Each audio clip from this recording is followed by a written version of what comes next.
Hello again, it's Greg with Key West Spice Company, and I promised you we had some exciting news.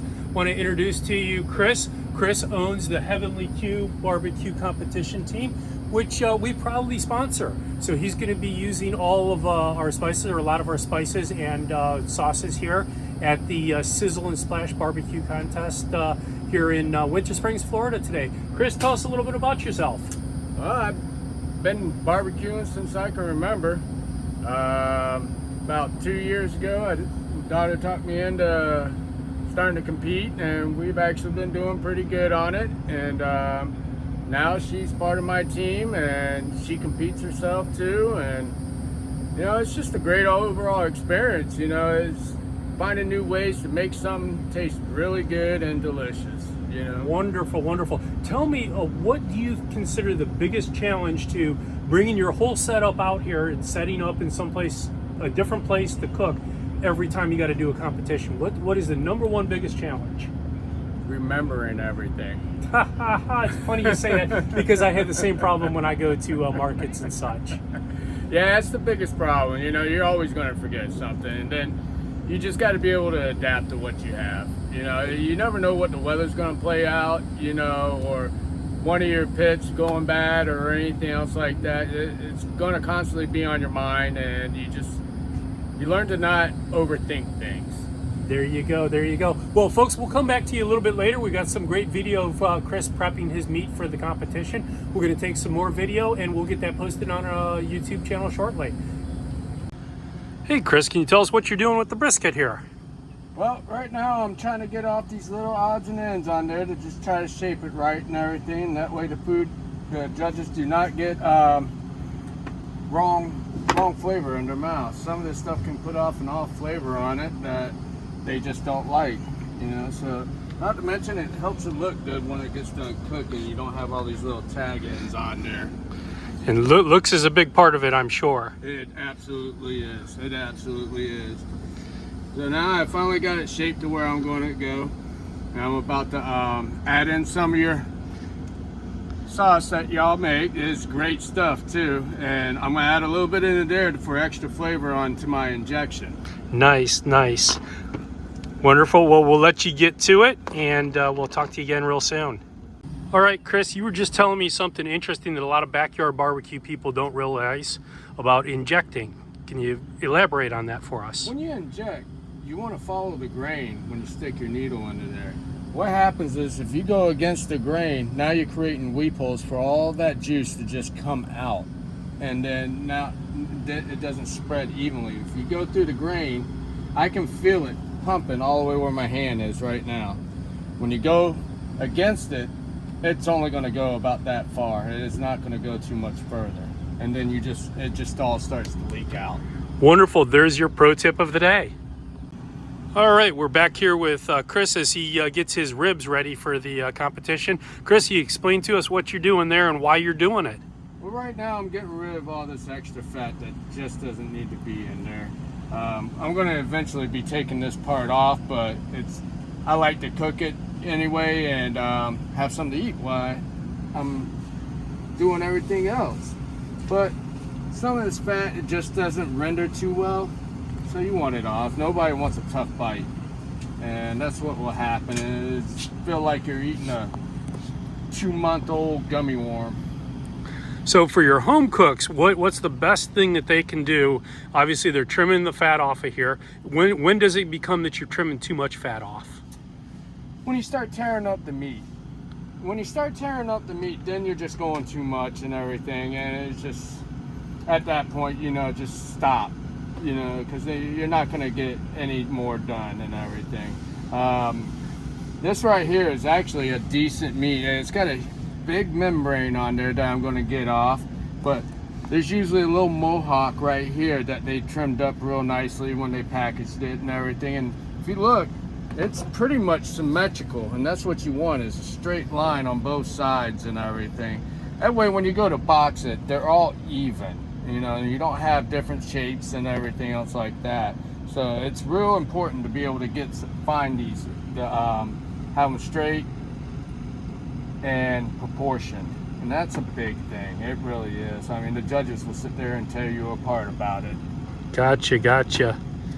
And we talk about that membrane coming off of there. That's one of the biggest things that I've seen home cooks not do. That membrane's got to come off there, and explain why that's important. Well, what happens is you get a pullback from it. So when you're biting into it, you have a tug, and you don't want a tug. You want to be able to just bite it right off the bone.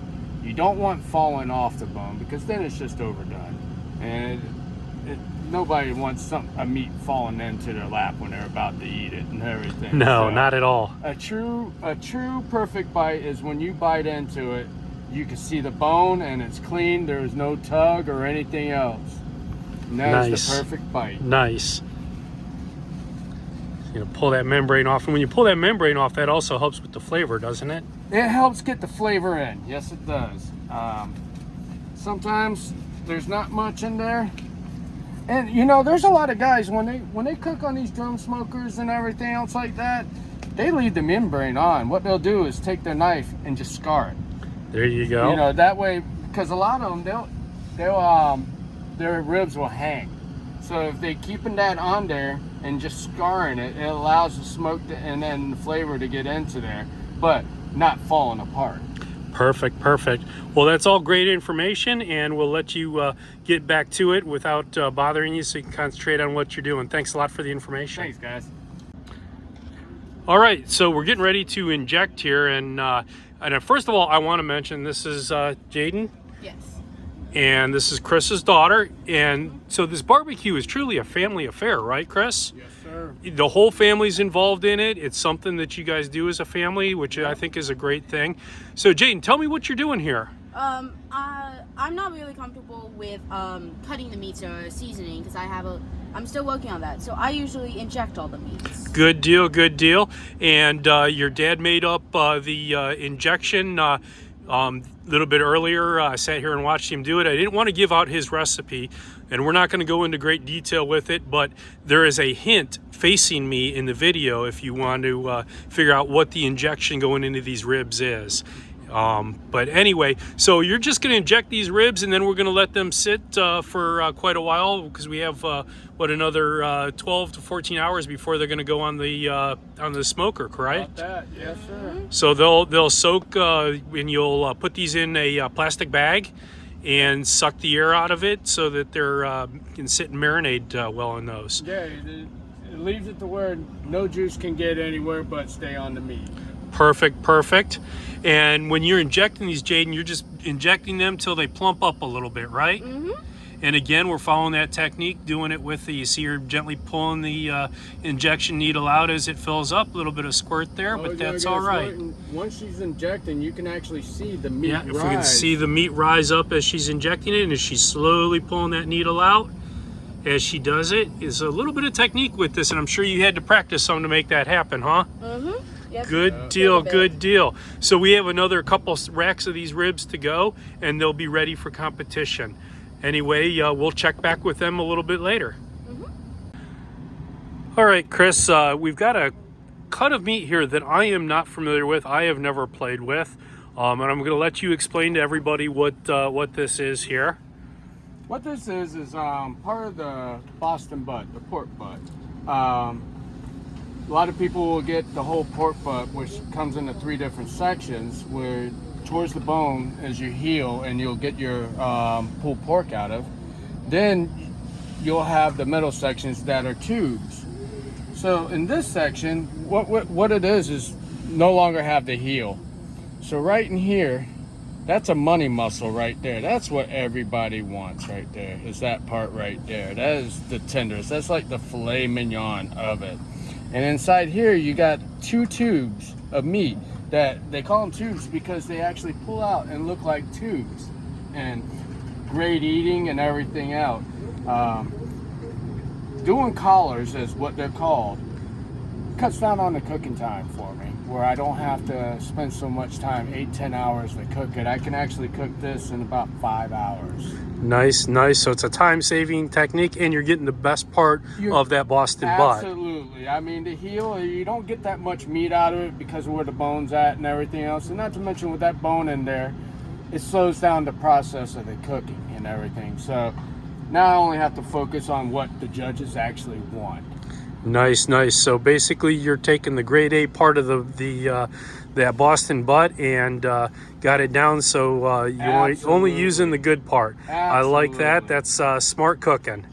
Anyway, we'll let you get back to trimming this down. It's a beautiful chunk of meat, and I can't wait to see how it turns out.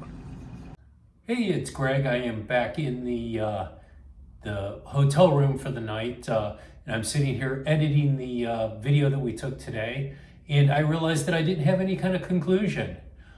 We just kind of ended. So here is the conclusion. We had a great day hanging out with Chris and the Heavenly Q barbecue competition team. Looking forward to what they're doing tomorrow. They're getting up at 3 a.m. or they're putting their meat on the smokers at 3 a.m. in order to have it ready for the judging. So they have a long day ahead of them, or a long night and day tomorrow.